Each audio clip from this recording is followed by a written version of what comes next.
These are the fallen angels in Christianity. In non-canon Christian texts, the angels who were cast out of heaven along with Lucifer are called fallen angels, with some even turning into demons.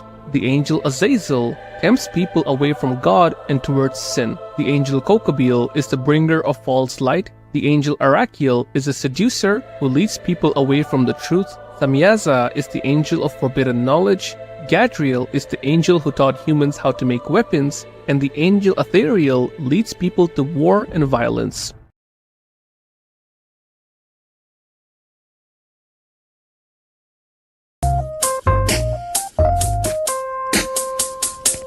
And people kind of say, well, because I was already writing another book, I was kind of struggling to find my way with it, but I had started another book and I was about 300 pages into it. So, and then I realized that there's too much angst that's out there. So what could I do? And I went back on emails and correspondence and tried to get more of a pattern. And what I realized was everything that was talked about from a prehistory perspective was done on such a superficial level that it became clear to me why people were so sort of enamored with some of the things that I talk about on the shows that I was doing. And that when it came to the eschatological part of it, the prophecy part, that there are so many different versions and nuances to each type of approach, and that they found it confusing, and there's issues in all of them, and they would have trouble reconciling why there was issues in whichever approach they were currently favoring at that time. And so I sort of saw a path there, and the current eschatological approaches don't sort of connect prehistory into end time prophecy, and it's all connected, and you get a lot of the sort of context there. So that's why I wrote book 2, Right. is to deliver that to the Christians. But for people who are non-Christians, this book has more about the book that's out there. That's probably a good idea. Just to get them introduced to these sort of concepts. Yeah. And I gotta admit, I'm not a Christian, by the way, for those wondering. And I believe I told you that the very first time we talked. You did. Yeah. Yeah, I'm not a Christian, but a lot of this stuff definitely fascinates me, and I'm not a atheist or anything. I believe I would have to classify myself as a classic agnostic, basically. Yeah. I'm open-minded. I guess I'm open-minded, but I guess sometimes I do believe in a God, and I believe that's a good first step. Yeah. And, I do a lot of shows, and it's, a lot are Christian shows, a lot are different kinds of shows, whether it's researchers, whether it's Gnostics, New Age. I mean, it's a matter of what I try and do is I try and connect dots for people. Right, and there's always something to learn. Yeah, exactly. And if it helps, that's awesome. And I'm here to provide some information. So I usually say a lot of things in a show that'll raise a lot of eyebrows, no matter which group I'm talking to. And that's another question I was going to throw at you in terms of writing the kind of books that you have written. And, it's been quite some time now, but have there been any hurdles? Has there been backlash, that sort of deal? Yeah, there is. And it comes in waves and at different times. So at the beginning, I would say I was getting more backlash from the secret societies and some of the Gnostics that are out there. And then anybody that was sort of anti-conspiracy, well, they sort of went after me on a few things, but they go away. Those ones went away fairly easily. I mean, I still see them coming every once in a while, but they'll recognize when you present a good logical argument that's backed up, and whether or not they agree or disagree, it's more of a, okay, well, that's interesting. And we didn't know where you had that type of research, or maybe I should look at it at that, or I understand what you're saying, but I still disagree. I mean, and that's all fine. And then there was another big pushback that came from the Christian group in terms of the people who aren't wanting to recognize certain aspects of the Bible or have been sort of taught to do that.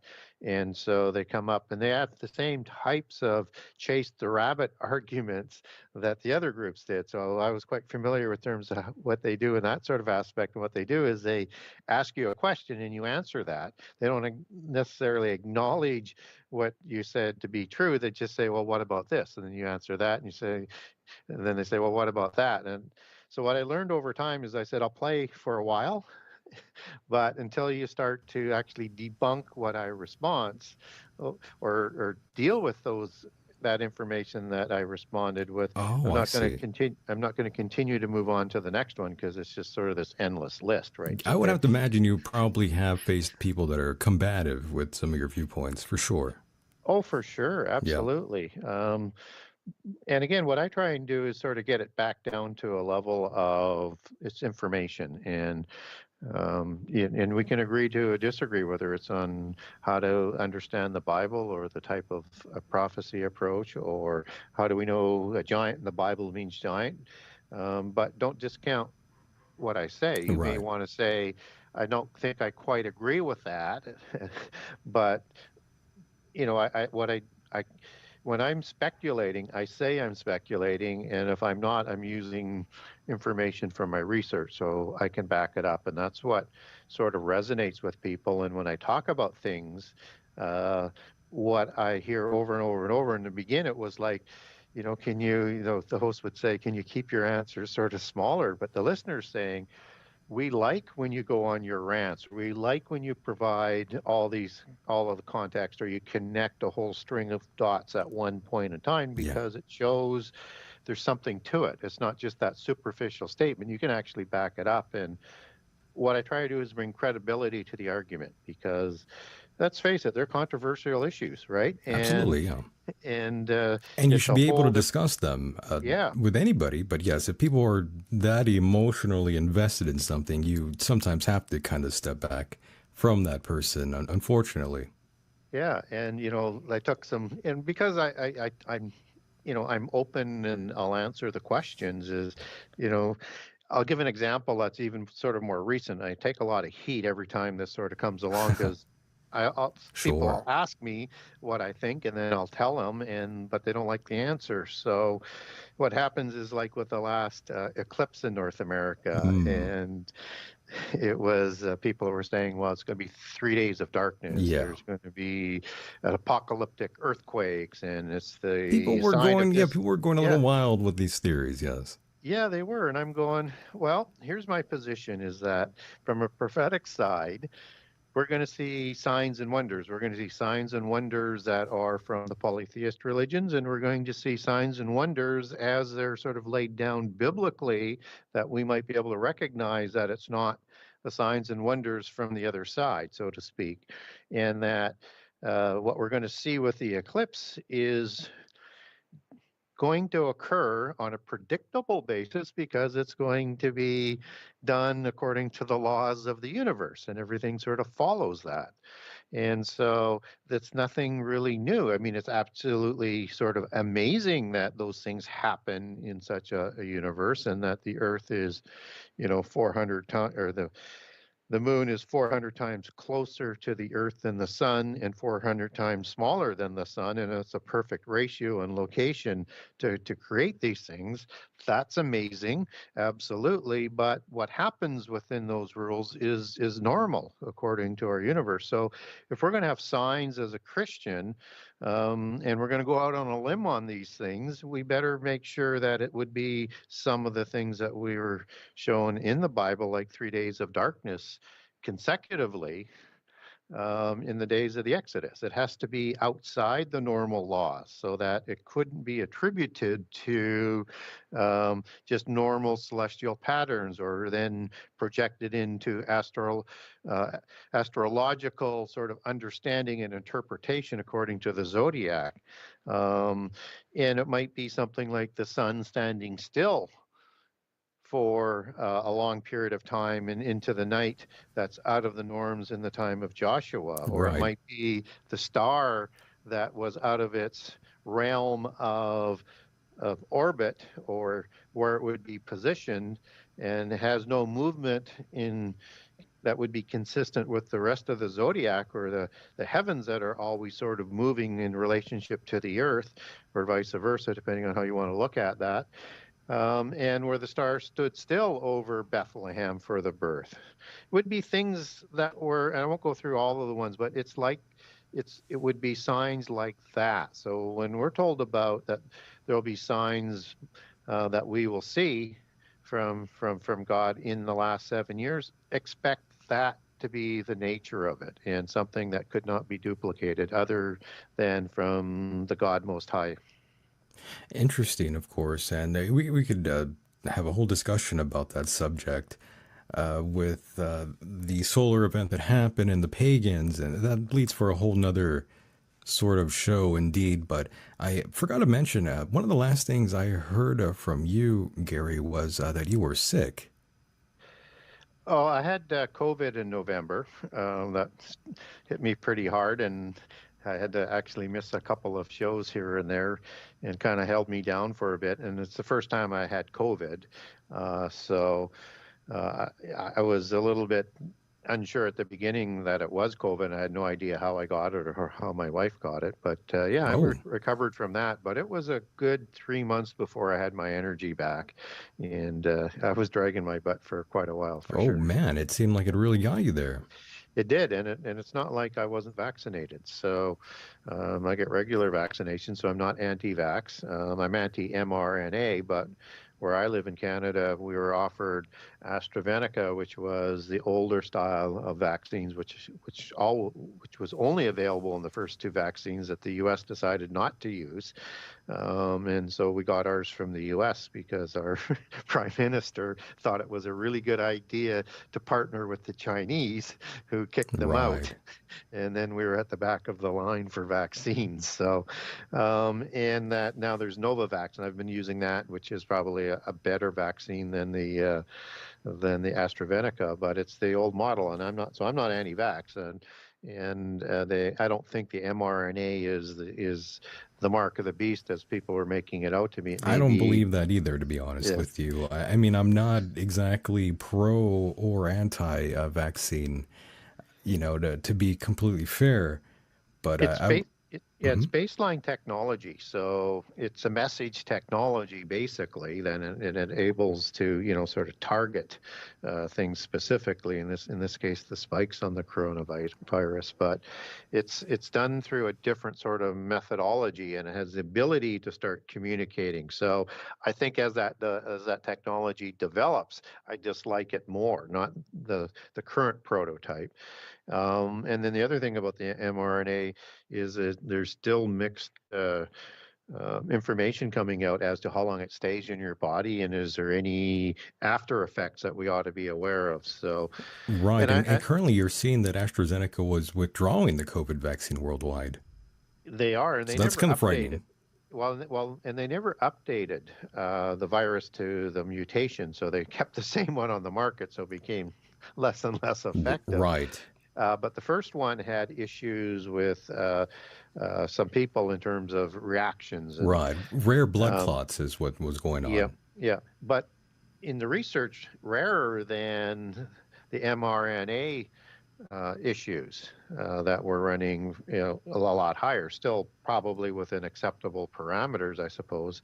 But, for people who have heart conditions, for example, you would not want to take an mRNA because you have the risk of the inflammation of the heart. So, Right. uh, And Gary, you're in good health, right? You're not very unhealthy, or no, everything's pretty normal.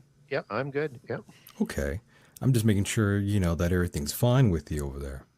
Oh yeah, yeah, no issues there. So that was the only thing that happened to me over the winter. So, and I had such a busy schedule. It was I was kind of maybe not my most energetic self I there for see. a couple of months. Yeah. So My goodness. Well, at least you're okay now, though. It seems that you look happy. yeah, yeah. Well, and book two launched in March, and I'm still in the phase of doing an incredible amount of shows, just to do the launch. I'm going to scale that back so that I make sure I don't get divorced here, because Oh sometimes I'm no. doing 2 or 3 a day. So Ah, so the wife is getting on you. yes, She's like, Gary, you're spending too much time in that room. yeah, I'm supposed to be retired, right? So Yeah, exactly. so it's good though. I mean, you have to do the things for the launch, and then I'll do what I did after we got the first book going, and I'll still do 2 or 3 interviews a week, and Okay.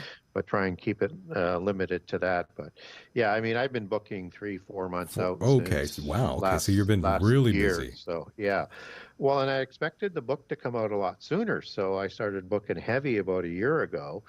Um, and then it was when it went out, I thought, okay, it's at the publishers. It's going to be out, fairly quickly. My first book, when it got to the actual publisher and through the queue, it was done like within a month, right? Well, apparently the printing industry changed significantly Yeah. during COVID, Right. like a lot of things at wreck.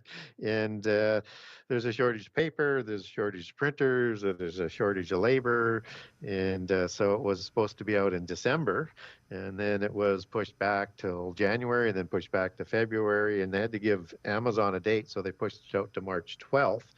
And so books were starting to roll to Amazon in February and to other people, but I didn't get my books because the demand was so high. And then when they shipped my books, they got lost, and I Mm, couldn't supply my books for signed copies. So I spent about a month because there's so many pre-orders based yeah. on how long, the time from Amazon putting it out for um, availability to pre-order um, to the time it actually went. Of So, and distribution. Right. yeah, so once they put their ad up, that on a date that was March 12th, I had to put it up on my website for Right. pre-orders. So Well, I'm glad everything's working out for you. And Gary, you mentioned your wife, and I hope this isn't too personal, but does she believe in pretty much the same thing you do, or is there any resistance or pushback? And let's say your work, for instance, is she aligned with you? Because I mean, it does happen.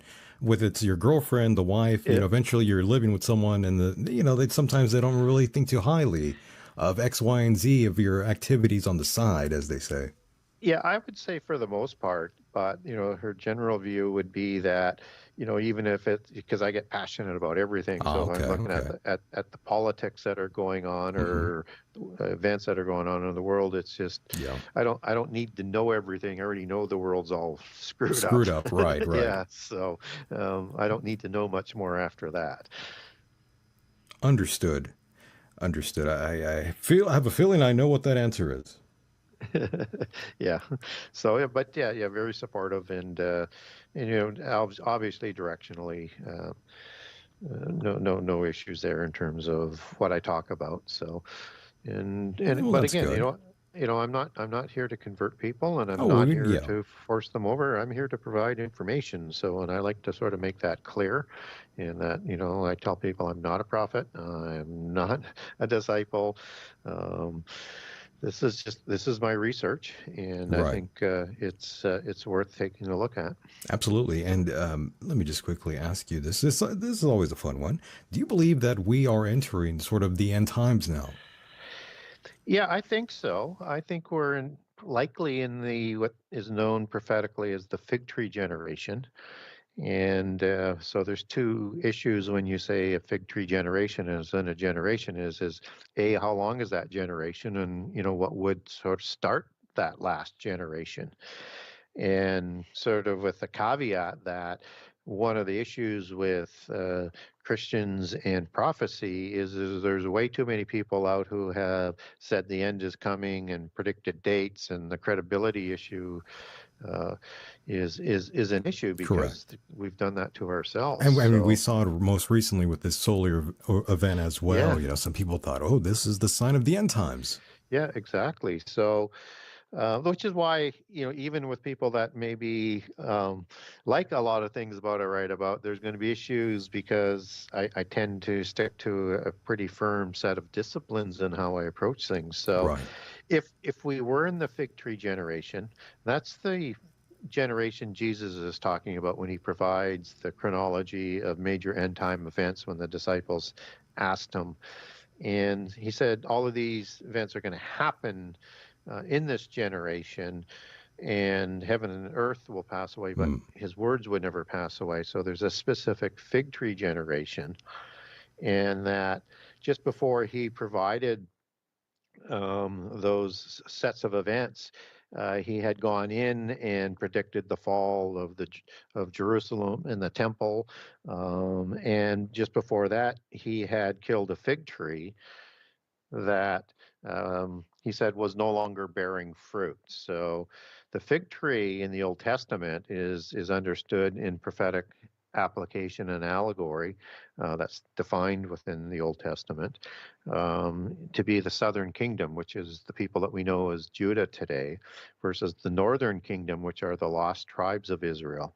And so when the southern kingdom, by that sort of implication, would be back in as the fig tree blooms again in the covenant land, then that would be the generation. And so if we're in that fig tree generation, we have many, not all, but a lot of the southern kingdom, the people we know as the Jewish people, in the land of the covenant, and they declared their independence in 1947, fought their war for independence in 1948. And so some people would look at 1947 as a start date. And I come along and I say, well, that's interesting, but one of the epicenters is Jerusalem for end time prophecy. So if you're going to do a start, and we're going to use that as the basis that I think might be reasonable, because there's not two predictions that would follow this line of prophetic thought that, okay, we're in that generation. That's what's frightening me right now, by the way. There is something in the air right now that leads me to believe that we're getting closer to this sort of end times event, especially with the world, in my opinion. They will turn on Israel.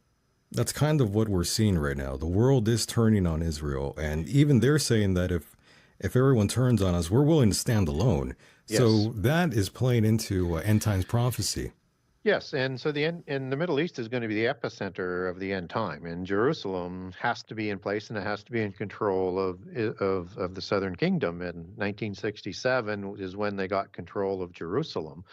And now it's been, with even though it was policy, it was Trump who had it recognized as its capital. And of course, everybody said that would start World War III. It really didn't. But we're going to see lots more of this, though, as we go through, because we're not quite there yet in terms of the last 7 years. And there's lots of things yet to be fulfilled. So we want to be careful from a Christian perspective not to get ahead of biblical chronology, because we want to lose all of our credibility. We want to be able to prepare people, but we don't want to over predict, because the graveyard has many tombstones with people who did that from a prophetic getting it wrong standpoint. Right.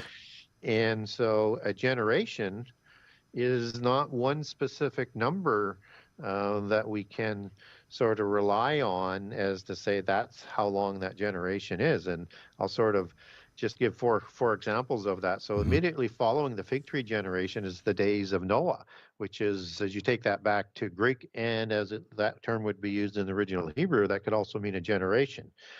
Well, Noah lived 600 years before the flood and 350 years after the flood. So is it Noah's generation? Well, that's not exactly what Jesus said, but it will be like the days of Noah, both before and immediately after the flood. So it's impactful, but probably not 950 years as a generation. But we have to be mindful of that. Well, that's one of the options, but I don't think it's one of the more likely ones. And then you have 40 years in the wilderness that Israel spent, which was classified as a generation in the books of Leviticus and Deuteronomy. And so 40 years seems a little bit light if we've started that fig tree generation, because it was 1947. That would mean 1997. We should be in the last 7 years, so to speak. Correct. And 40 years from 2017 or from 1967 would suggest that we should be seeing more events than what we are right now. So probably not there. We probably can't use that if we're in the fig tree generation. The book of Psalms says 70. Yeah. So that would sort of place the 2030s as a significant decade that would maybe kick off the last 7 years. That would make sense. Or Genesis 6:3, which is really controversial from the Christians, and I try and explain to them it's going to be like the days of Noah. So maybe that generation that is talked about in Genesis 6:3, where the physical life of the immortal spirit of the giants received from the gods or the fallen angels in their immortal flesh, was limited after their creation to 120 years. So if we're in the fig tree generation, we're probably in the 70 years or the 120 years. And if it's 120 years, there's lots more time for things to continue. To unfold first, yeah. Yeah. So, but it doesn't have to go a full generation. It's going to happen within that generation. So it could be less than that, but you can make a good case that it would be the 2030s to the 2040s for the last 7 years. And if people wonder where I get that firm number on, is it comes out of Daniel 9:27, and in Daniel 9:26, where it's talking about connected to a prophecy where all vision and prophecy is going to be fulfilled. There's 1 week of years that are reserved for the time of the end, and as it says in Daniel 26 twice, end as the Hebrew word ketz, which means the end time. And then that 1 week is 7 days, or is in 7 years, because it's part of a 70-week prophecy of years. And it's perfectly consistent in terms of the application there. So you have 7 years that are kicked off by a covenant, a worldwide covenant, which you would probably associate from our lens today that might be a global government and a universal religion, neither of which we have or we're super close of getting to at this point. And that Israel's protection would be guaranteed by that covenant. So one expects to see a whole bunch of wars leading up to the point where Israel tires of war, the world tires of the wars and the things going on around the world. And part of that covenant is that the nation of Israel, as we understand it today, the southern kingdom, will be able to have peace, and it will be guaranteed by the treaty. So all the signers onto the treaty, which at that time will be 10 kings that rule over 10 empires in this world. And of course, we don't see 10 empires yet. Right. They may be forming. So where we are, if we are in the fig tree generation, would be in the time of the sorrows. And those are birth pangs, as we would understand that allegory, and described as both in the Old Testament and defined accordingly. And those sorrows that Jesus described were wars and rumors of wars, pestilence, famine, and earthquakes. And if you add in what was said in Luke, maybe the surging of the seas as well. And that they would get stronger throughout the generation and start working together. So you might look at the pestilence we had a few years ago as being a lighter form of what's coming. And that you could see pestilence and famine coming out of major catastrophes and significant wars, just like we had, the flu after World War I. Right. So look for them to start working together. And again, what I'm starting to get a little bit more attention on and understanding that people are starting to say, hey, that does make a little bit more sense. This isn't being poured onto us by God. These are things that are brought on by the ones who rule this world. And so they're contrived. Expect most of them to be contrived. So when we look at, let's say, the last pestilence, for example, I think even though all things were done to try and put out another story that it somehow mutated naturally, the evidence is becoming overwhelming. It's an abundance of evidence disproving that, basically, yes. That it was created, right? It was mutated. Whether Pretty it was much intended to set out or not is irrelevant. It's not organic, in other words. This was pretty synthetic. Yeah. The whole genetic design of it would say that, and that's what they knew right from the beginning. But again, they wanted the cover-ups. So... that's the weird thing, by the way, Gary. I hate to cut you off. That there's all these strange little instances where you have to sort of question things, like our support with the Ukraine. Yeah, I mean, you're okay and all right to question these sort of things, and it is kind of ludicrous that we are helping the Ukraine. We're funding a lot of things that we shouldn't be.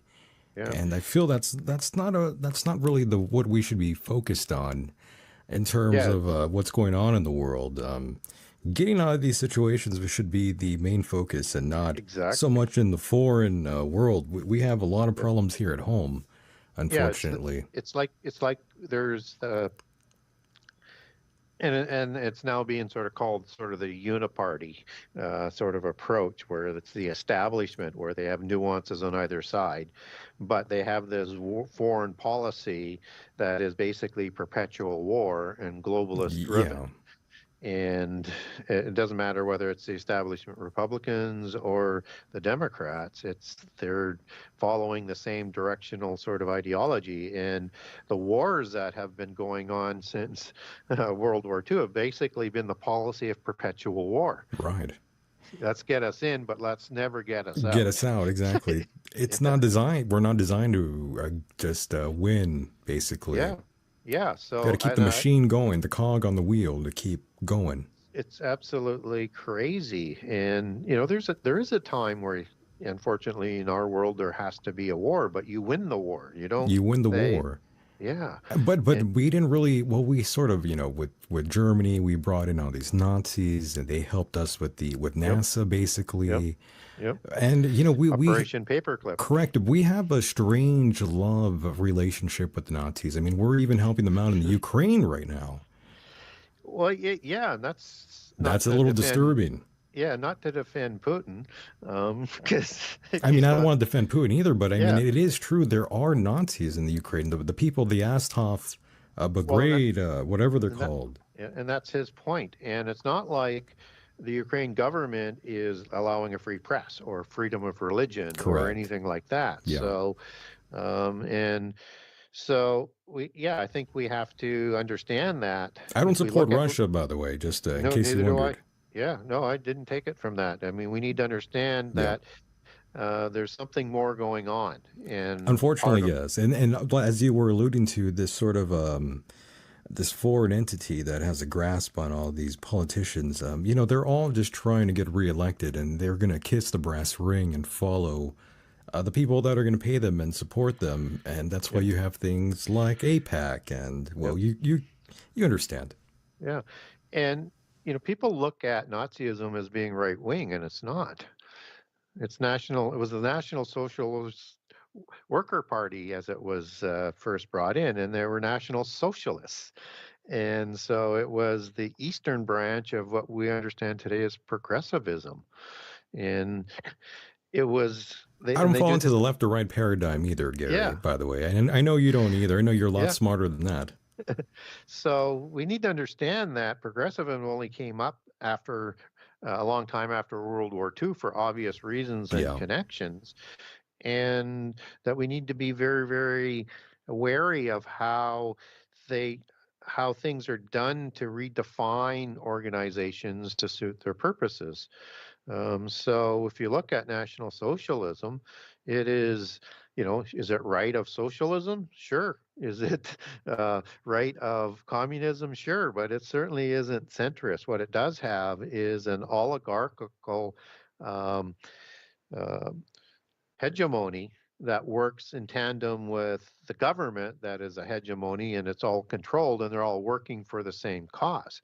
If we look at what we see going on in sort of the globalist model, it's the corporate or oligarch structure that is wanting to be set up with socialism. Like, it's trying to take on the globalist promise of utopia to be a globalist socialist state is what they're trying to really set up. But even in those socialist states, whether it's Russia with communism or China with communism, there's always that 1% that still control everything, that have all of the wealth. So That's true. It makes you wonder. It makes you also, with everything going on, you have to think, is history repeating itself? And it certainly yeah. seems it kind of is, basically. And you have to scratch your head and think, are we in the year, what year are we actually in? It's not the year 2024. It just feels like an endless cycle of the same thing Yeah. we've been having since the very beginning, my friend. The It, problems of yesteryear are still here today, in other words. yeah, and you get that belief system within monotheism, and also within polytheism. So there's probably something to it. One side has it going on forever, it's perpetual. The other side has it comes to a close, which is the monotheist side. But there's a passage in the book of Ecclesiastics that says, nothing is new under the sun. What was Yeah. will be again. And then as it moves on, this is the part that people sort of ignore, is that um, the understanding and the knowledge of this, to paraphrase it, will only bring you grief and sorrow. And so there is a cycle that goes on, and we had a cycle that was ended with the flood, because in my research it shows that the earth was going to be destroyed by wars and violence before the flood. And so there was a restart. And since then, we've had this whole process trying to come to a fruition like it did before the flood. But there's a set time when that can happen. Why are we self-destructive and have these animal instincts, Gary? It seems like America has always been this sort of bloodthirsty sort of civilization, this sort of tribe that we have. What does that say about America? I mean, the most popular podcasts out there in media all revolve around murder, death, crime, true crime. And millions of Americans listen to this before even going to bed every night. Again, what does that say about us? Yeah, it's like Isaiah 18, where I think it actually is talking about America in the end time. It was a nation that was terrible from the beginning, fearsome, right? Yes. The land of rivers, where they sent ambassadors all around the world. And anyways, I won't go through that prophecy, but if you look at from how the secret societies and the polytheists look at America, was known before its discovery, and that they foresaw that they could create a country that could help bring about this new world order that they had imagined from millennia ago. And for the Western bloodlines, they saw this as their platform to impose their form of how this should end up, with one religion and one dynastic family ruling the whole world. They set up the United States as being their attack dog to do the things that they wanted, and that it was going to also be a bit of a model for that world order, where you had one strong federalist state, and then you had all of these other states that were sort of working together. But there were certain aspects that the central government would have, and so that president was set up like a antichrist-like figure, so to speak. I'm just doing it as an analogy, as sort of a direct detailing of it. But it was to be the platform that would be used to be able to bring about this world empire. So if you look at it from the Western bloodline perspective, they want to impose that view they have on the whole world. And they have the most powerful nation that basically does their bidding, and Europeans rarely get their hands dirty now on any of that. They just sit behind.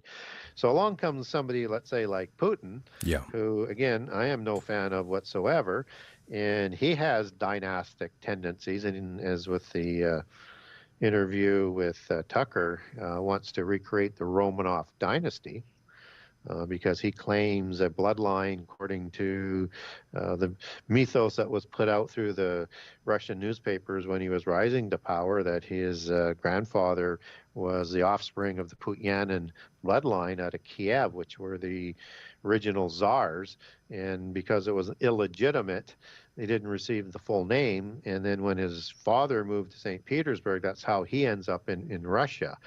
And so whether or not that's any true or not, he's still trying to recreate that Romanov dynasty, and understand that the Romanov kingship started in about the 1600s, and it's a junior offshoot of the Putyanin bloodline established by Vladimir the Great, who, of course, Putin has created a new sensation about in the remembrance of Vladimir the Great, including putting the statue up in front of the government building. I didn't know any of this, by the way. I'm blown away. Well, that makes much more sense now that I know that. Yeah, and that social masonry originally created communism to be a virus that took down the Putyanin junior offshoot Romanov dynasty because they claimed a higher pedigree than the Western bloodline. So where Putin is today is he's not saying I'm against the world order, I want a larger role. And he's going to create his dynasty to assert that position.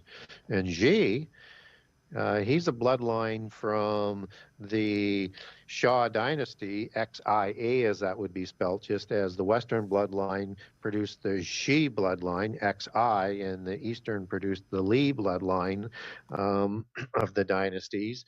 And he's dynastically inclined to stay on and to recreate a, let's say, an older form of Chinese dynasty. And he Right. also says, I don't want to be ruled by the Europeans. I want a larger role. Trump kind of took the same position. I don't want to have the U.S. have their whole society and middle class wiped out just so that you can reinstitute the feudal system. What And of what course, exactly are your thoughts on Donald Trump? I was just doing a show the other night with yep, someone who is a big or was a huge supporter of Donald Trump, and just recently he pretty much wiped his hands clean of Donald Trump, and I was amazed because this was one of his biggest supporters ever. yeah, And I was thrown back. And of course, I've always been quite skeptical of a lot of the things yeah, Trump has allegedly done or didn't do. yeah. I've always been very critical about that. I just don't even know where to begin with Donald these days.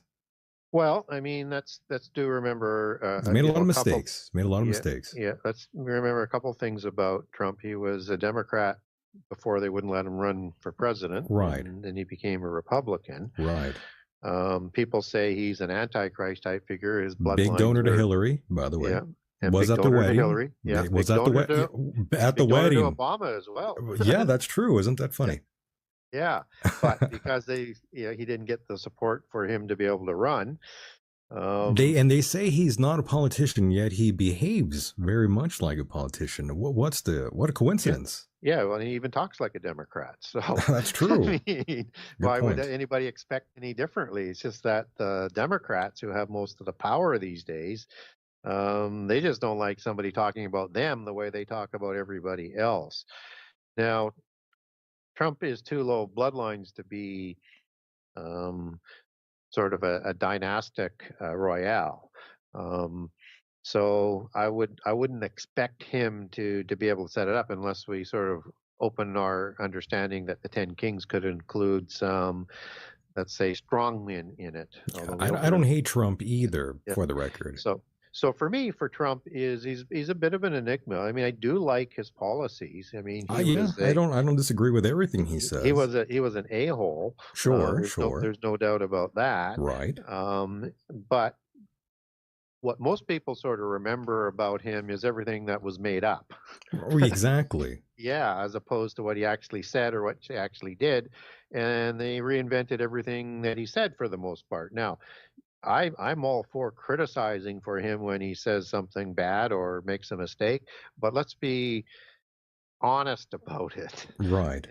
And so, do I think he's a Republican? No, I think he wants a better place for the U.S. and I think he wants to be the one that gets all the credit for that. Right. Um, and I think he wants a larger role in the world, but he's not necessarily against the new world order. He just wants a larger He position. wants a piece of that pie, in other words. Yes. That's what Yeah. I see in him. Yeah. Let's be honest.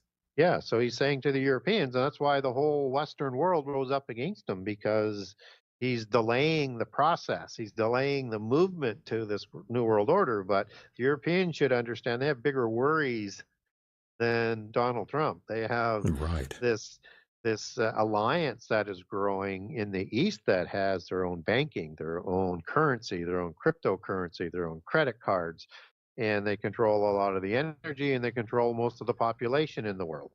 And that's where the focus ought to be. But for some reason, the battle right now is saying we got to keep control. But all we get anytime we get somebody of the establishment Republicans or the established Democrats is perpetual war and a globalist movement. And one of Right. the things I credit Trump for was he said, I don't want to be part of these endless wars. Well, Yeah, that, that's where I that, side with him. Yes. yeah. I And don't really completely disagree with Trump. You know, he says a yeah, lot of things I don't agree with, a lot of yeah, things I just roll my eyes at. And again, the world is right now caught up with his current affair with Stormy Daniels. yeah. Well, and what democratic society, if it hasn't been taken over by some evil force, persecutes their political opponents? Absolutely. It's an interesting time. Again, this is, I don't even know what to make of it, to be honest with you. It seems like a movie, in other words. Yeah. Well, one of the things that the Europeans were wanting is they want the U.S. as the attack dog, but they were also telling the Americans that, and I'm Canadian, so when I say Right. talk in that third person, that's my natural nature. That's very Canadian of you. That we want your army, we don't want your standard of living. We want to create it to be equal with the rest of the world, and we're not prepared to raise the standard of living up to Yeah. what it would take. So the easiest way is to crush the middle class in the Western democracies, which they do very, very effectively, from taxing to inflation to you name it. Everything is designed to get that middle class down to a very small number of people, And as it Gary, used to be. let me just throw this one out for you. I'm curious what you will say, but it seems like the whole left and right paradigm that so many fall for, Yep. they kind of don't see the other options out there. And of course, that's because the lack Yeah. of money. It always comes down to money. So we don't see the kick Yep. from the Yep. celebrities. We don't see that advertisement Yep. the same way the left and right, because they have a hold of the media. They have the money, so they pump Yep. out the propaganda. Yep. It's a very strange thing, and I've Well, always wondered, how can we break the minds of folks out there? I know you're well, Canadian, but and yeah. these are American Well, sort of thing. But I'm curious how we have the same someone issue could. in Canada. I know you guys probably have the same thing going on there Yeah. too.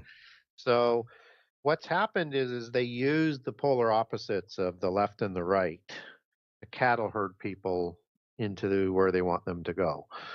And so the first thing we need to understand is we shouldn't be loyal to a party.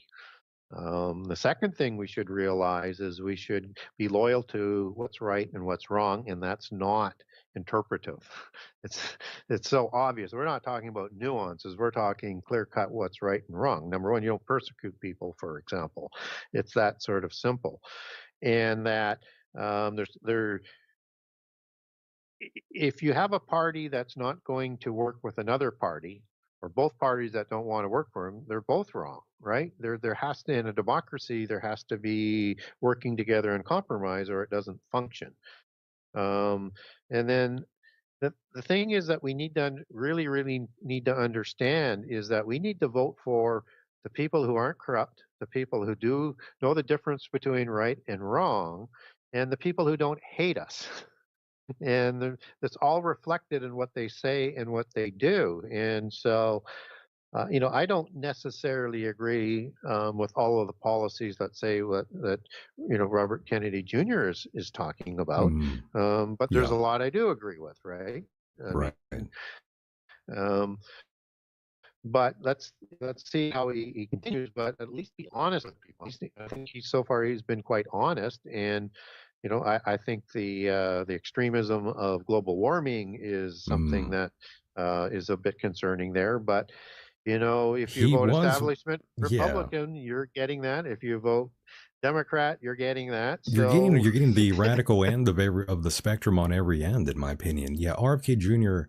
was also saying, if you don't believe in the whole climate change thing, that you belong in a cage. yeah, So his views are kind of extreme. it is, and people don't really realize. The science of this. If you were to sort of go out and ask people how much carbon do they think is in the atmosphere, they would say for the most part, something crazy like 50% or 70% or 30%. And so we have to stop that because we have to have a war against the table of elements, even though it's something that is a necessity of our life, on planet Earth. So And my numbers, I think, are pretty accurate on this based on how many times I looked at it. I don't really change a whole bunch. If you look at carbon dioxide, um, there is 0.04% of the atmosphere that is carbon dioxide. And if you put in carbon monoxide, that's 0.01. And if you put in um, methane, that's 0.0017. So you put it all together, you don't even get to a 0.5%, or maybe at a 0.5% if I do that math properly with the digits. So um, even if you move that up to a double, that's not enough to impact the whole atmosphere. And I'm not anti-pollution. I am against pollution. But you have to make sense to me in an argument. And if you can't get most of the nations in the world to participate, why would you punish the middle class in the West? Again, it's part of that whole policy. So are we experiencing some changes in the climate? Probably. But let's focus on the things that might really be doing it. And let's not use manipulated numbers to suit an argument and a preconceived conclusion. You're looking at climate, you better be looking at a very long period of time and seeing whether or not those things fall within the parameters or not. And you don't go out putting things like temperature gauges in the center of downtown, which they've done um, to replace all of the old temporary ones, so that you can show where the sun's shining on the cement in the summer to be hotter than it would be if it wasn't placed in cement. I mean, just be honest. When they're lying, there's a problem there. But we need to be better stewards of the planet. But let's focus on pollution. Let's not focus on the essential thing that we need for life, other than carbon.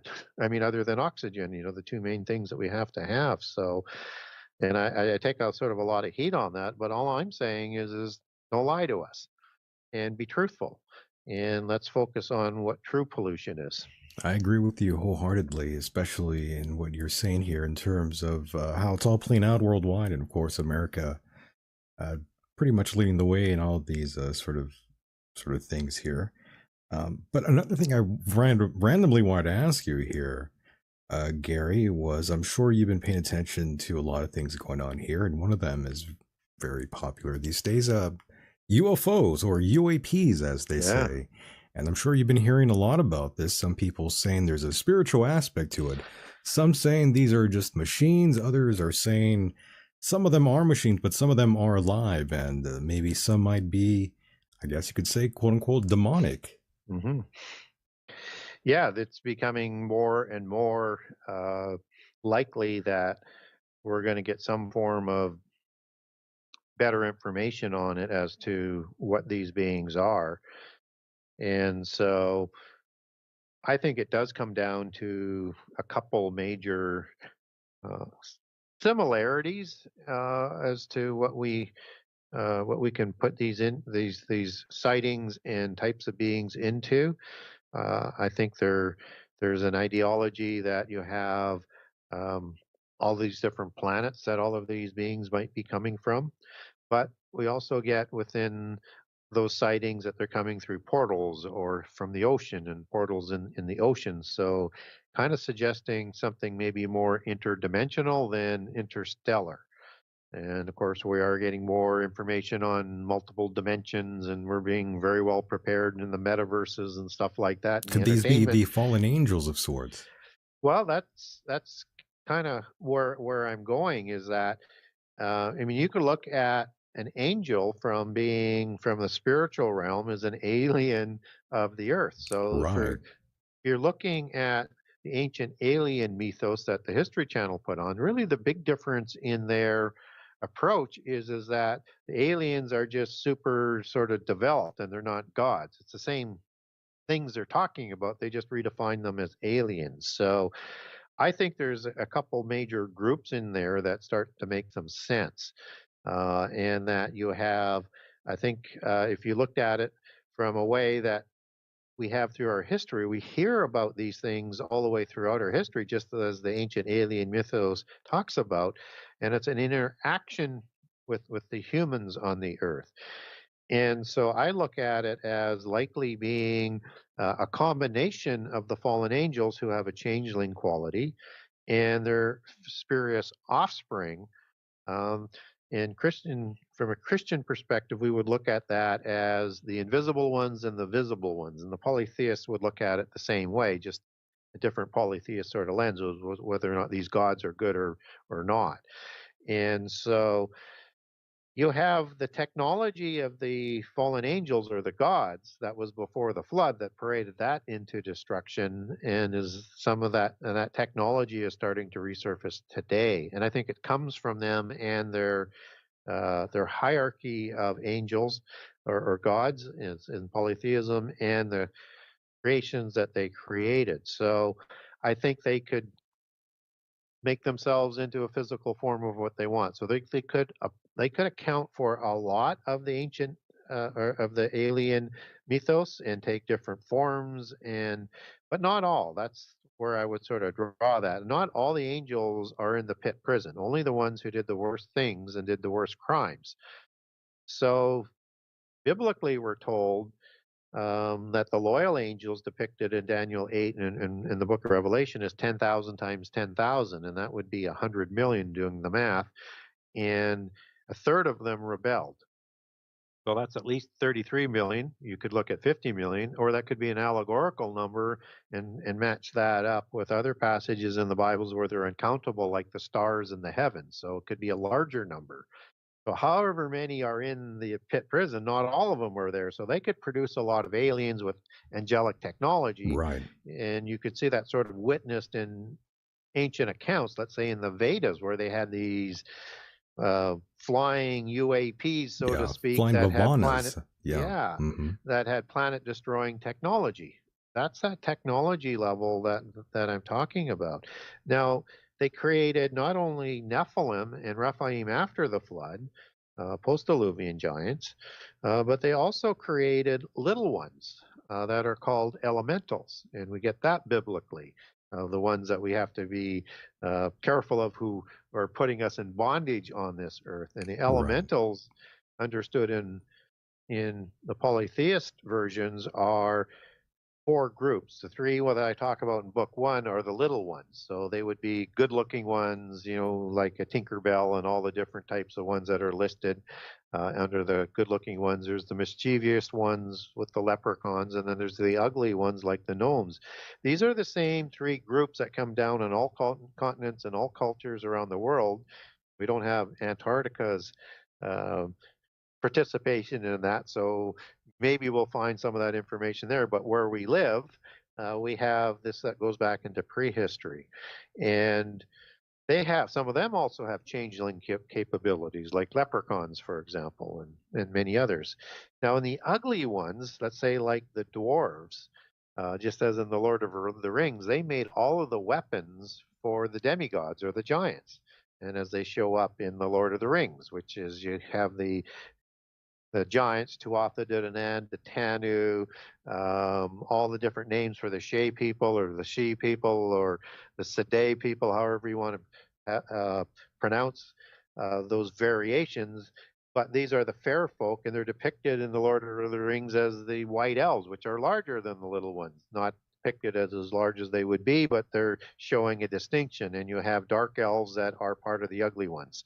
They're the little ones. So two different kinds of elves as you get into the fairy understanding. And in the ugly group, you have one specific group that's called the gnomes, and their participation in the ancient world and throughout history, according to the mythos, is that they look after the technology, the genealogy of the gods, and that they come through fairy domens or portals, or fairy mounds or portals.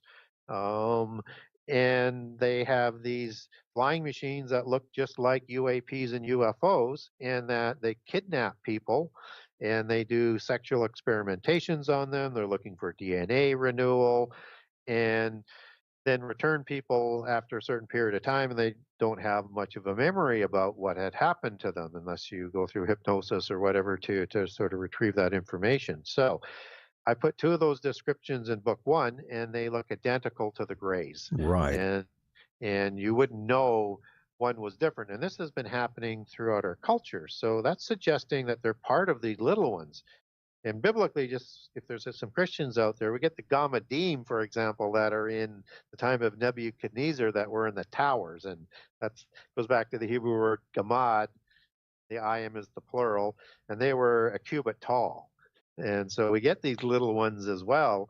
And we get these elementals listed in the New Testament. So there's some It's connections pretty there. strange, yeah. And by the Yeah. way, speaking of aliens and the Greys, Yeah. so the story goes when Aleister Crowley was living in New York, he did a magical experiment, Yeah. which was called the Amalantra working. And he sort of conjured an extra dimensional being, an entity of sorts. It came through a portal, Yep. and he was described as Lamb, which Yes. looked like your classic small alien gray. Yes. So that's why some people say, are these demonic? And there's Well, an they would be. example. Yeah, they would be. as Exactly. spurious offspring of the fallen angels. Oh, and just before you continue, the fourth group are the salamanders, The salamanders, okay. which are reptilian, and they're larger than humans, and they're higher up in the hierarchy than the elementals, the three other elementals, which is the lowest level of the hierarchy. Right. And, going back to, like the fallen angels, they took, basically they shapeshifted to come to man, to take man's image, basically. So, there's a strange correlation here, what these things are, could be or could not be. Yeah, yes. So you could create with that many angels, that many different types of beings that they would have created. Right. And if you look at it and say, well, if the flood wiped everything out, how do they show up? Well, we have giants that show up after the flood, so they're either recreated or they survive somehow, some way in the earth, off the earth, in another dimension with angelic help. And that story seems to be throughout different cultures, basically, where someone or something shows up again and restores order. Yes, absolutely. Which is crazy. Common history, yeah. And you have, like the 7 sages that go out after the flood to all of the surviving people that survived in different ways. Or so let me ask you this though, Gary. I'm very curious. What do you make of the people that say, well, the aliens, the Greys, or whoever, basically, they helped create us, and they pretty much are our gods, and they created this. They created the Bible and this concept to keep order for things here. What do you make of that? Yeah, that's a hell of a theory, by the way. It's a good theory that we come from them, right? Except that where do they come from, and when did they come from? It's interesting, So how I look at sort of sorting that out is they don't predate humans, these little ones like the Greys or the reptilians. They tend to show up a little bit afterwards, and so they seem to be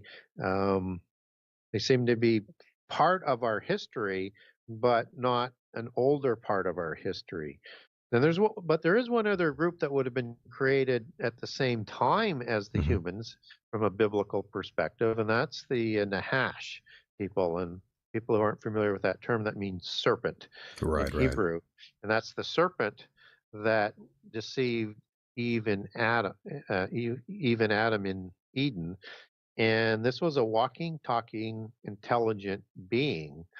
And as you take that word Nahash back to its source word Nahash in Hebrew, it means like a sorcerer and a necromancer and an oracle, and suggesting that it was part of that sort of polytheist belief. And it's described as a beast of the field.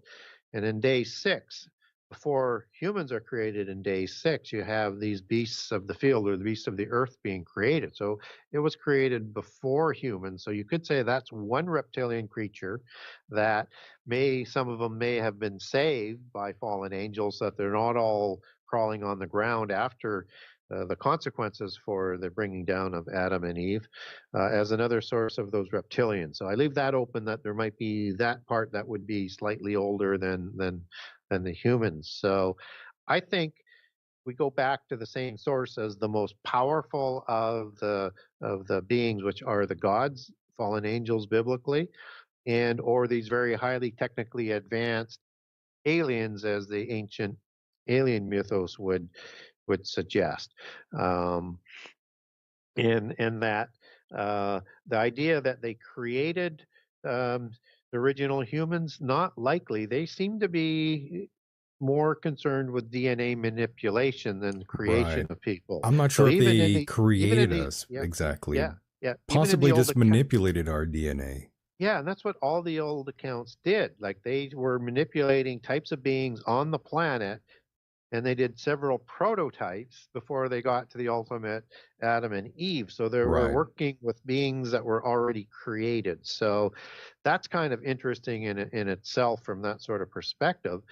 And I don't discount at all that they would have had the ability to do DNA manipulation, because they had this knowledge we're just catching up to today. And we That's right. get accounts of these chimera type of creatures, and we borrowed that from that ancient knowledge to label in science what we know as DNA uh, research and manipulation. Yeah, like And cloning and all this sort yeah, of thing. It's already been done in the past. exactly. And I think it's just we're just catching Yeah, up we're trying to to decipher what was basically before. what was left behind. And yeah, you do see these accounts of these beings. You see them depicted in caves and Yep. all throughout cultures. Yep. Even our own, we have stories of all these sort of things. Everyone does. Yep. And yeah, so it does make you believe, and at least in my mind, that there is something to us, Yeah. especially with all the abduction stories that are out there, and possibly what they're trying to achieve. And people like John Lear, he's been on this program before, before he died. So rest in peace to him. But he was basically saying that humans have a soul of sorts, obviously, and the aliens are very interested in that concept. Yeah. And it's an important concept of soul and body that crosses all sort of belief systems, including the alien mythos. And these are beings that are of the physical world versus the angels and gods that were spirit beings who can take a physical form in the physical world, but they come from another dimension. And so these beings that are looking and interested in the soul, we understand from a biblical perspective that there is a soul and a body of the physical world, and then there's the spirit that comes from heaven. Mm. The um, the offspring of the fallen angels is a xeroxing of the original spirit that comes from heaven, but through the one that's doing the procreation here with humans or other types of animals, and that it's a xeroxing of that patriarchal godfather, so to speak, of their spirit into the new being. And that can only be Xerox so many times or passed on so many times. And so the physical body is mortal, as it was limited to, as I mentioned earlier in Genesis 6:3, to 120 years. But that immortal spirit that comes from the fallen angels continues. It doesn't go to sleep like humans and then to back to heaven to remain in that sleep state until the resurrections. It's going to either find another place to dwell in, or it's going to wander the earth as a spirit looking for a place to rest and being like in a dry place. It's already gone to the pit prison because it's one of the terrible ones, or it's moved to another dimension to be with their gods, as in Hades or Sheol. So they need new souls, which is the dwelling place for the spirit within the body to um, to regenerate or have DNA modification to refresh their soul and their body. Otherwise, it's going to die out and they're going to be disembodied spirits. So they have, yes, a fascination with that soul because the spirit merges with the soul within the body, and that becomes the mindset from a Christian perspective. Right. And Our human so they origin need that. is our human origin is so fascinating to me, by the way, as I'm sure it is for you. It's one Yeah. of the main mysteries of it all. Yeah, it's all about, for me, it's the research is all about trying to figure out why we're here. That too, And yes. yeah, I mean, the and fact that to we're even communicating is bizarre in itself, because essentially we're just two animals yeah, having a conversation, and it's insane. We obviously have the alpha intelligence, basically. We're a very rare animal. We're thinking about our problems yeah, while we dream at night.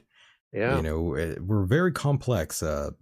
beings of sorts, and this is all alien. I mean, the fact that I'm looking at you on a screen and we're talking in real time, you're all the way in Canada, Yeah. I'm in Southern California.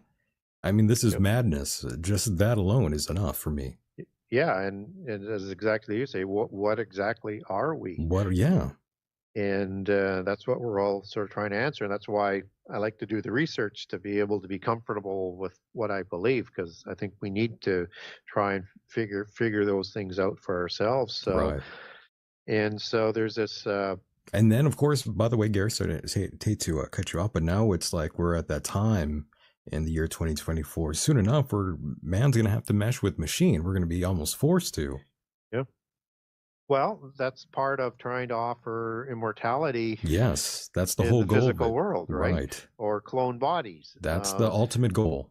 So the trick is can humans have their consciousness transferred there, or is that just for this other type of being that was created? So there's a notion biblically that's called and it comes out of the Greek as oikoterion, as we transliterate that. It means a dwelling place for the spirit. And so anything that's going to operate physically in this physical world has to have an oikoterion, a soul and a body. So that's what the angels do for their spirit being, or the gods, so that they can physically interact in the physical world. And so we get that word from habitation in Jude 1:6, when it's talking about these angels that left their habitation in heaven and created the giants. And that word habitation is oikoterion, and it's used in another sense only once in the Bible, in 2 Corinthians 5:2, for the house in heaven. That's oikoterion as well. So dwelling place for the spirit in heaven, dwelling place for the spirit in the physical world. So if spirits require that oikoterion, and the bodies don't last forever, no matter whether it's metal or organic or a combination of both, you're going to need to be able to create those oikoterions for these disembodied spirits, or ones that are going to lose their bodies.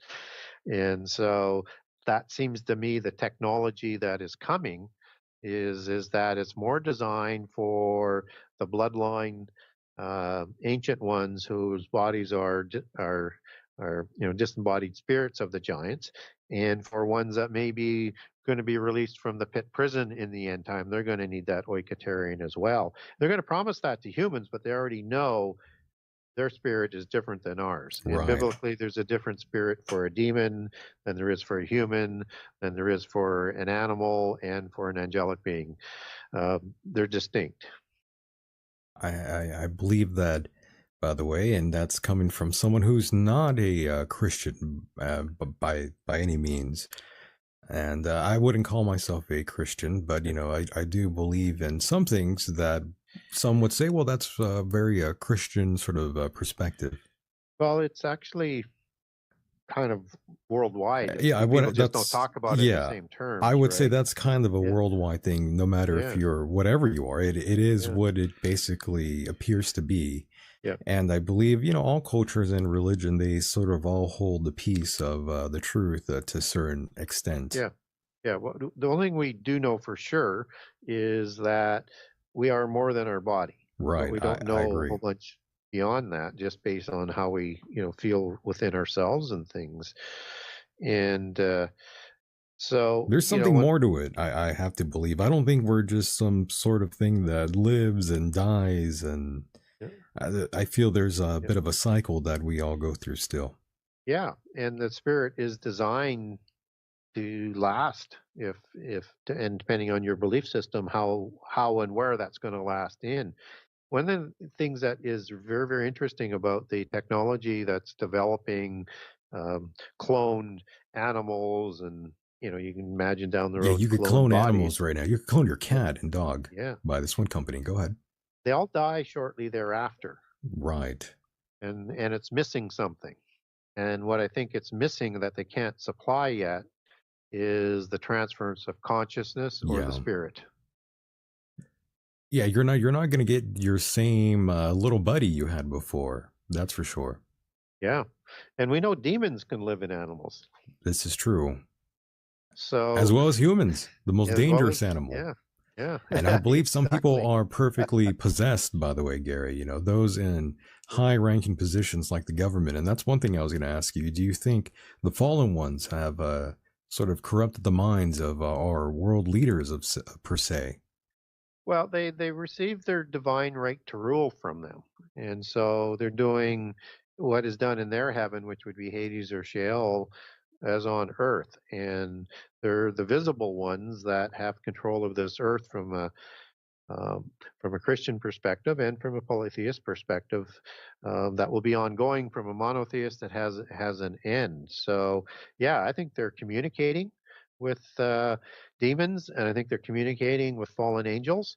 And I also think that they receive a lot of information and help. Now, in the polytheist belief system, they have a belief in possession, just as we do from a Christian perspective, one where there's a war that's going on with the host, as a typical sort of demonic possession would understand, that there's two spirits fighting for that soul. And the demonic spirit suppresses the human spirit, and you can see the manifestation of the war going on with the body and things Right. that come out. And then as you become an adept in the mysteries, as you get to the higher levels of adepthood, you have the ability to control demon spirits, disembodied spirits. Do you think And that's maybe what something I might have experienced growing up early on? This only happened maybe once or twice in my life, Gary, when I was really young. Mhm. I heard I guess, like a symphony of voices all talking at the same time, and it was building up louder and louder, and it was a lot of different voices going off together. Do you think I was sort of picking something up there? You could have. And there's a lot of thought and some research as it connects to the manifestation of Rh negative blood that um, the people have a lot of common traits that would go back to what the giants would have had. And one is a very high IQ. But as you get down, we'll go through all the different traits because there's a lot. And one of them is that they don't believe, most people who are H negative don't believe they can be cloned. I don't know how they come by that. That's just why they would ask that question to Yeah, them. I have no idea. interesting. Um, but they have more. Um, Contacts, significantly more contacts with either aliens or um, unexplainable phenomena, Yeah, abductions. So there's a connection there that they have more of that. So yeah. I think, and I don't know what your blood type is, and I may not. I don't even know what that experience might have been, but that would be one thing to look at. And a lot of us, we actually have spiritual attacks, and we know what that's all about. Maybe that was what I was experiencing. Who really knows? But that was going to Yeah, lead me to say that, a lot of times you have these sort of thoughts in your head, and those thoughts aren't your own. That's not yeah, you. And a lot of yeah, people haven't grown up to realize that yet. It yeah, takes a long time for a human being to become fully aware of yeah, these things. And that's yeah. one of them. As you grow older, you sort of realize, holy, you know what? That's not me. That's someone Yeah, else. where did that come from? So you want to be Yeah. careful not to open up that ability for a demonic spirit to come in and haunt you. You want to, and that's what you want to do. But in that belief system is they could control that demon spirit by rituals or words. Through their occult knowledge as That's right. adepts, and that they could use the power that the demon have and the knowledge to do things with it. There's also the avatara understanding that comes out of the Hindu and Eastern religion belief system, and that's where you have a god that enters into a symbiotic relationship with a human that's already been born. So they'll share that soul in the body and will add more power. So the best example that I can probably provide would be Vishnu was the avatar of the Avatara Buddha and provided all of the wisdom to start the Buddhist religion. And Vishnu would have avatared many times.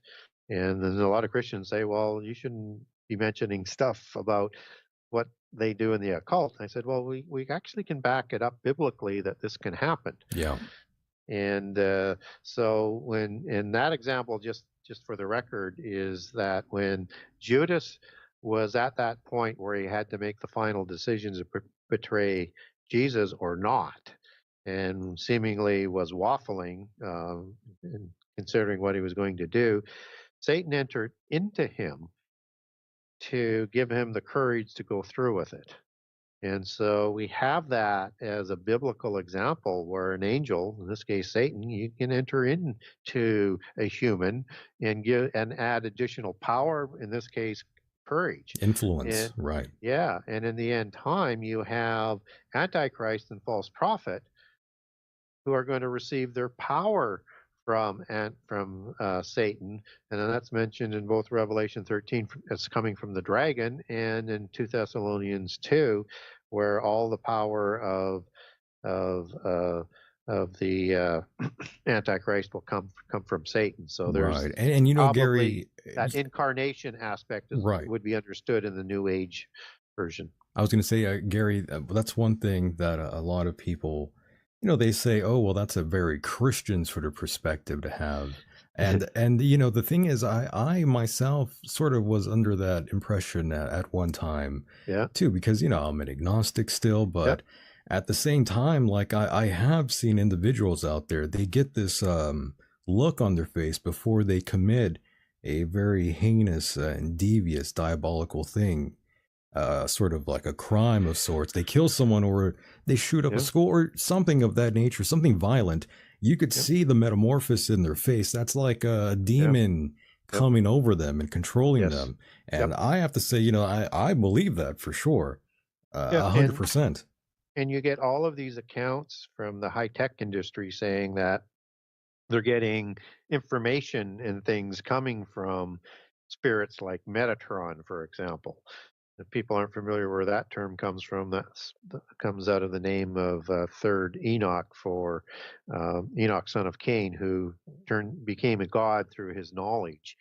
And that was his name before, or named afterwards, for reaching that level of intelligence. And this is a name that's coming out through people doing research in AI and stuff that they're getting help with from a spirit named Metatron. Whether it's Enoch or not, it's some sort of entity that's doing it. And that demons have the ability to not only utilize a animal or a human, but some inanimate objects as well.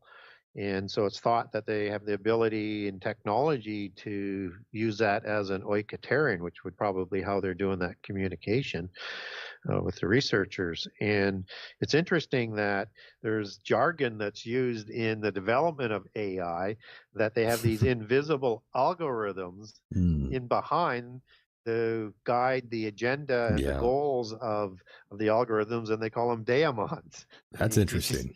You just can't make this stuff up. It's pretty in your face, very much like the telescope from the Catholic Church, Lucifer. Yeah, why would they name it Lucifer? Interesting, right? Yeah. So there's a strange aspect with space and the demons, the fallen ones, aliens. It seems like it all pretty much ties together. It's, in my opinion, there's a weird correlation there. Absolutely. And in the Bible, we get these really strange idols that were talked about in the Old Testament that were able to talk, and they're like with, you know, familiar spirits or that's one thing in the Bible. Right? Like, I'm glad you brought that up. These false idols of sorts. You know, God was saying don't worship them, but why would God almost appear to be a jealous God of sorts? Why did he want to shield us from these other guys? What does that mean? To be led astray as opposed to worshiping the true God. So that's the biblical sort of perspective. So were there like power, these other gods, that were they also like on the same playing field as the one and only? Yeah. Well, typically it wouldn't be the fallen angels that would be in these type of idols. I mean, you would worship the gods, but typically the gods wouldn't use an idol to talk through. They just take the physical form. The idols of the gods were made after the gods weren't there anymore, to continue to honor and worship them, because the ones that disappeared they went to the pit prison. The other ones are probably don't want to end up in the same way, so they're not participating in that type of deception. But the demigods, the disembodied spirits, are a whole different ballgame, and they're worshipped as well. And they're the familiar spirits, as you understand the terms that are associated in the Old and the New Testament for these disembodied spirits. Yeah. And these familiar idols, and there's two different kinds of idols, ones that were just images and the other ones that were images that could speak. So there's some sort of technology that's going on in this kind of idol, and that these were demonic spirits Yeah, like that would, Baal, in other words. yeah, People worship Baal, and the practices they showed human beings, like yeah, pedophilia. yep, yep. So, and the people would protect these talking idols, and they're called teraphim. Teraphim. Yes, that's the Hebrew word. And actually, in the KJV Bible, it actually translates some of the talking idols as teraphim, as opposed to just an idol. And then other places, it'll have idol, but it's for familiar spirits. And for some What do you reason, they make didn't of translate it what do you consistently as make of teraphim. sorry about that? What do you make of the Yeah. story about Hercules? Oh, Hercules is a terrific story. Um, that is important to our history, I think. They had great mythos as well. Yeah, so Hercules is the offspring of Zeus, and who is an offspring god who ruled after the flood, and a human female named Alchemy. And Hercules starts many tribes as the patriarch, and he's coming from Zeus, would be Creta the Cretagens from Crete, where that originally comes from. But it's the Greek gens versus like a Julia gens that would be from Romulus and Remus by Ares as the godfather down through the senators of the families down through Caesar, or the Albi gens is another one. There's certain genses that they take their bloodlines back to. Hercules, as a demigod giant, started royal dynastic bloodlines that was understood as the Herculides royal bloodline that had kings named like Gyges in it, Gog, Magog, names that were named after antediluvian giants, as Hercules is probably a name from an antediluvian giant, maybe Hercules. Um, but he is a very important figure as those royal bloodlines come down through history and the various kingships that just weren't in Greece from the Herculides, but also in Asia Minor and in the Assyria region and other and as that Herculides bloodline moved into Central Europe. So it's one of the more important sort of bloodlines. So yeah, he was a very important figure, You can and almost see them like aliens in a way. well, they are partly In aliens, my right? opinion, yeah, they They're, are partially yeah, correct. they're alien hybrids with humans, right? So, Right. and they possess special powers. And let alone from being alive. And even the post-Diluvian giants, they had an ability to heal themselves. Yeah. So if you chopped off an arm, it would grow back. They had special DNA, and if you wanted to make sure they were going to be dead, you had to take their head off so that they couldn't heal fast enough because it's so sudden. And so that was the worst. That's kind of like a reptilian. Yeah, same Like a ideology, tail right? grows back. Yeah. Yeah, yeah. And of course, in book one, I talk about the most predominant giant that comes from the reptilian angels, which are the seraphim. They have a um, serpent face and six wings. They're like a heavenly dragon, And you right? see that So in certain cultures, like in South America, Mexico, yeah, it's everywhere. Like or around. Yeah, you the see plume that. serpent, the feathered See it in serpent, the Peru. Yeah. nagas, the dragon creator gods in Southeast Asia and China. It's a constant around, and the first kings were all called serpents. And so China has what some happened? beautiful locations, by the way. For those who don't know, Yes, they do. they have Yeah, amazing underground places to check out there as well. yeah. And what's interesting is if you understand that angels could take a physical body, then they would have DNA and they appeared in the image of their angelic nature with whatever faces they had. That would pass on to the giants. And so even Zeus and the offspring gods that ruled before the flood, they were originally depicted as serpents. Like in the Ogdo gods that are in Egypt, there are different faces for different gods, but the most predominant one was the Watcher group of the seraphim, and even Akhenaten. From if you ever get a chance to go to a King Tut museum, that's over 1,000 years after the flood from a biblical dating, well over 1,500 years from a secular dating of when the flood would be. Um, if you look at him, he has this protruding chin, these That's right. very high cheekbones, these Right. large wraparound eyes that would have glowed because the giants were shining ones and their eyes would light up a room, and these very thin lips, and it's a very much a serpentine look, and this hat that would cover it. And they actually show some depictions of the pharaohs, including Akhenaten, without that hat, and it's this big, huge, conical, elongated head that doesn't have any sutures in it. And yes, you can emulate that look by wrapping a child when he's born to make the Yeah. skull elongated, but Elongated, yeah. you can't remove the sutures or increase the cranial volume. Yeah. So this is depicting something completely different. So I'm with you on that one. yeah. And So so in Egypt, very, very interesting. Of course, you have the Book of the Dead, which great, great book, by the way. And, I'm interested in all yeah, those stories, and they're all brilliant, in my opinion. Great reading. yeah. It really tells you a lot about ancient man and what they thought and how, and pretty much you could apply that today. Yeah, and the major part of the rituals was not only developing knowledge to rule from, but from the knowledge of the dead part is how does a royale make it to their heaven, and in that uh, religion, the Egyptian religion, they actually sort of went on this boat, right, and they That's would right. go on this kind of water to the other world in the Ugaritic texts. They didn't use that, but what they did was they did a funerary procession. So the royales from the assembly of the Titanu, um, the assembly of the giants, the offspring of the Baalim gods after the flood, and where the word Raphaim roots back to from Semitic Ugaritic text RPM. They would do a funerary procession to take the dead king in so that spirit would make it to their heaven, as opposed to the horrible places they didn't want it to go to. And Exactly. you needed Yes. this occult knowledge to make sure that you got there in the afterlife. So again, it's interesting as you see the similarities and maybe some different types of ritual allegories that Yeah. they've played out, but it's the same. Same. It's the Yeah. same concept, right? Pretty much, and it's interesting you said that because Anubis is my favorite Egyptian Yeah, god. yeah, Kind of pretty and much took the words right out of me there, but you put it much more elegantly it, than I would have.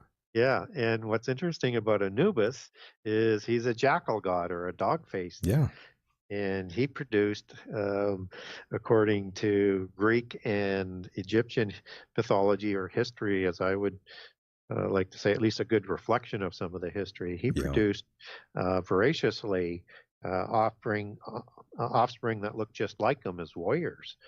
And so much so, there was a city that was called, according to the Greeks, so there'd be a transliteration or whatever the Egyptian word, but the Greeks called that city Sinopolis. Opolis would be city or polis, and Sino is the shortened form of Cynocephalus, which is sort of the genre of the dog mint, and it was translated as Dog City. Dog City. That's right. Yeah. And just to have fun with these things and reptilians and this sort of deal here, and you brought up Adam and Eve, and I wanted to play devil's advocate here and just have fun with this concept here as we close the show. Let me just say, what was so bad about the serpent? I mean, he gets a bad rap. What if I just say, he was just trying to share the knowledge and expand our simple-minded feebleness, I guess you could say, our feeble minds of sorts. Yeah. What do you make of that?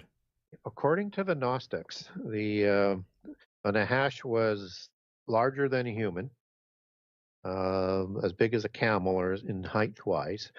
So not giant in the same terms of the heights of a giant would be, but quite a bit taller than a human. So say 2 or 3 or 4 feet taller.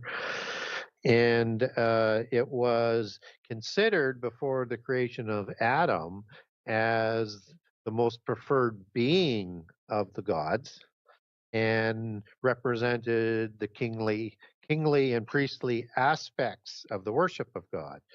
And so this is a being that was, I said, was created before the people of day 6, and maybe up to almost 1,000 years before the people of day 6, we look at 2 Peter 3, which is giving us prehistory information of when the earth was originally destroyed. The earth was in the water and out of the water, and the firmament collapses, and then days 1 through 6, you get the separation of the waters and a renewal of the earth. You get this creation of these people in day 6, which is seemingly completely different than the Adam account in Genesis 2, because all the details are different.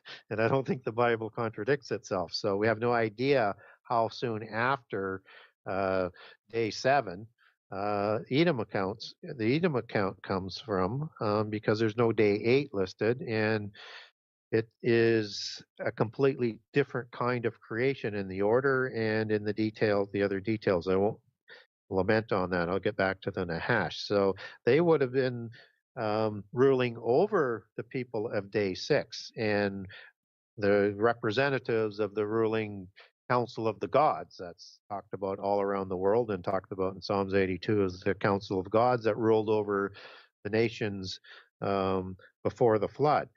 And so this was a being that had a self-interest in not having a new human created with a destiny that was already chosen by the Nahash people to follow the fallen angels. So I think they were a co-conspirator to make sure that the Adamites were going to fall. And so I think that's what sort of the general idea what was going on there. And for people who aren't used to a Christian talking about 2 different creations, I think that's sort of a common standard around the world. But biblically, I make a good case for it, and I have documents I send people at no charge all the time. Yeah, that no it just argument for makes me. more Actually, sense. that was a great answer. Yeah. So, and I don't believe the Bible is in contradiction. So, I understand. Yeah. So there has to be, and it also starts to answer a lot of questions like, who did Cain marry? Right. When there was nobody else around. So. Yeah, there's a few strange things, you know, that we could go through them all show here long as well, and you know, not to mention the story of the daughters getting the father drunk and coming on to him to carry on. There's a lot of strange stories like that. Yeah, the Bible is very honest in very honest in some of the details that you wouldn't think if it was trying to improve the mythos. It's more of a humbling effect. It really is. And you hear all the dirt being slanged back and forth from Christians and Muslims.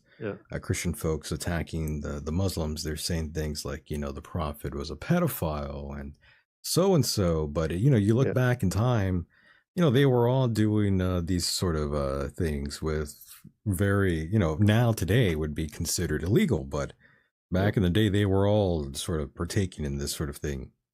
Yeah, and we want to be very, very careful on those sources as well. So they're not. Yeah, that too. It's not something I would go to court with on that. Obviously, right. These are just things that you read. Yeah, let's just put it that way. It's not a fact. Yeah, and I'm not here to defend Muhammad or Islam. Yeah, we're not here to defend these people. That's right. Obviously, I'm just saying that we're just throwing opinions. When I looked at that, I thought, well, that's interesting. I should research that. I really couldn't get a sound footing that is or is not the case. So, or whether or not it was just sort of expanded to a large degree. After all, there's rivalries between religions. So that's right. So we're not picking sides here, ladies and gentlemen. That's for sure. I like to be able to verify things, and I'm not able to verify that, so I leave that. I'm not stating that as a fact, by the way. For the record, I just no, I didn't take it for the listeners out there, because they have autism, some of them, as people online all do. They all believe the first thing they hear. So we don't know for sure. That's just the way it goes. Yeah, I thought, one thing I would leave with the audience, and Oh, yes, go ahead, Gary.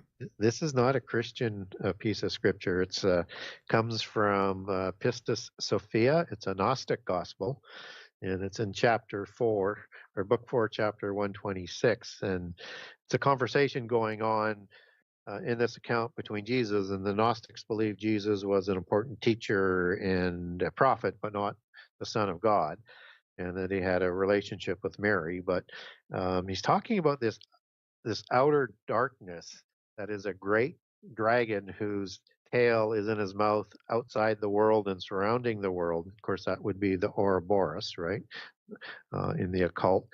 And there are many regions of chastisement within it. And it goes through and it lists these rulers in these prisons of chastisement. And these are they're numbered in 12. I won't go through all of them, but they're in the pit prison as we would understand that Right. from a Christian perspective. And so it says the faces of the rulers are all different from one another. So you have one that has a crocodile's face, and his name is Tonin, I'm sorry. I won't go through all the names either. One has a cat or a lion's face. Another one has a dog's face or a jackal's face. Another has a bull's face. Another has a bear's face. Another has a bird's face. One has a serpent's face. And what it's telling us that in the angelic order, whether it's gods or angels or fallen angels, as we would understand gods from a Christian perspective, there's a rank and there's an order. And there are different kinds of angels that have different faces. And when we start to hear accounts of dogmen or serpentine Bigfoot. or Bigfoot, Right. yeah. There's one in there that's even a bear in there, and there's one, and his name is Luchar, or Lucar if it's pronounced as a K, as some the Englishes would do that. That these are, and it's they all created offspring, and they would have created beings like themselves. It starts to make some more sense as to some of the things like the lion men of Moab and Gad, or the Urmahalu, as they're called in Sumerian mythology, um, and or if you had a uh, an Anunnaki god Ah, yeah. who is shown as a human face and an eagle face, that if they produced, you might think, well, those might be the dark-haired giants from that, like Gilgamesh, Right. right? And or if they had that eagle face, because they're shown in the same depictions doing the ceremony around some sort of technology, or some people call it a tree of life. Yeah. Whatever it is, they're doing some sort of ceremony with some sort of technology, and it's identical in it, and one relief has them as human face, and another one has them as a bird face. And so you get these giants like the Tengu that come from the bird faces, or the Kamazots out of the bat giants out of the Popol Vuh, or the Zabalba, which are the owl face giants, and they're part of the same group, but one's a different branch. And it starts to make sense of some of these creatures that were made. And then you look at what a cherubim looks like in the Bible, and it has 4 faces. It has a face of a human, has a face of an eagle or a bird, it has a face of a bull or an ox, and it has a face of a lion. And typically they would choose one face when they took a physical form. And so if they reproduced, they would have produced giants like them. And they're the same images that we see in the Sphinx or the cherub or the cherub. They're either a bull face, a human face, a lion face, or a Yeah. gargoyle-like, which is an eagle face. And then in Egypt, you see some of their gods holding like a huge, like lion. Yeah. That's like a Yeah. giant right there. Yeah. Or it's one of the giants holding a lion. Correct. You could Because think- they show people next to this figure, and they're usually a lot smaller, but you get Yeah. this large figure with a large lion. Yeah. And it's same as with Gilgamesh being depicted the same way. And so it seemed like it was a common way of defining the size of this demigod Yeah, or this god. anthropomorphic sort of creature Yeah. of sorts. Yes. Yeah. Very interesting stuff. And Gary, I mean, I could easily talk to you a bit longer here, but I know we're running way out of time. And I do Yep. want to thank you, my friend, for being a part of the program. And I got to bring you on here a lot more often. You know, I enjoyed our conversation. We definitely have to follow up here, my friend. Go ahead and plug anything. Absolutely. Yeah, go ahead and plug whatever you like, my friend. Yeah, that's my new book. It's called The Genesis 6 Conspiracy Part 2, and it's called How Understanding Prehistory and Giants Helps to Define End Time Prophecy. And it goes deeper into the angelic realm, what they look like, the rank and order. It goes into all the different kinds of giants that are listed in the Bible, and there's a lot. So if you're into that kind of prehistory, it's there. And I use sources like the Ugaritic text as well to back things up where it fits. And it will also talk about end time prophecy. So if you want to get a biblical perspective on its outlook in terms of what the chronology of the last 7 years would look like, I lay that down, and I use a lot of the terms from the first part of the book, because prehistory helps define the context of prophecy, understanding that what was will be again. So it's important to understand these types of things. And you can get a hold of me if you wanted, like, a document, let's say, that I might have mentioned, like Day 6 versus Eden, or if I think I just sort of referenced it, the gap theory, or what I call the renewal of the earth, or lion men. Just get a hold of me through my website, name it by that topic, and it might take me a couple months to get back to you, but I will get back to you, and I'll either answer your question or send you the document. So you can get a hold of me through the Genesis 6 Conspiracy.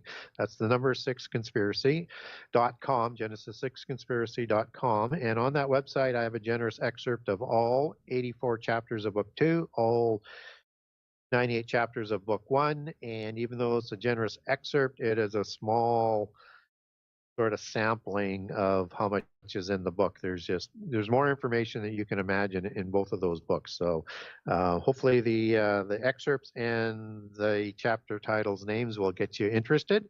And if you're interested in buying a signed copy, you can go to the Buy Now page, and you can go to Book 1 or Book 2.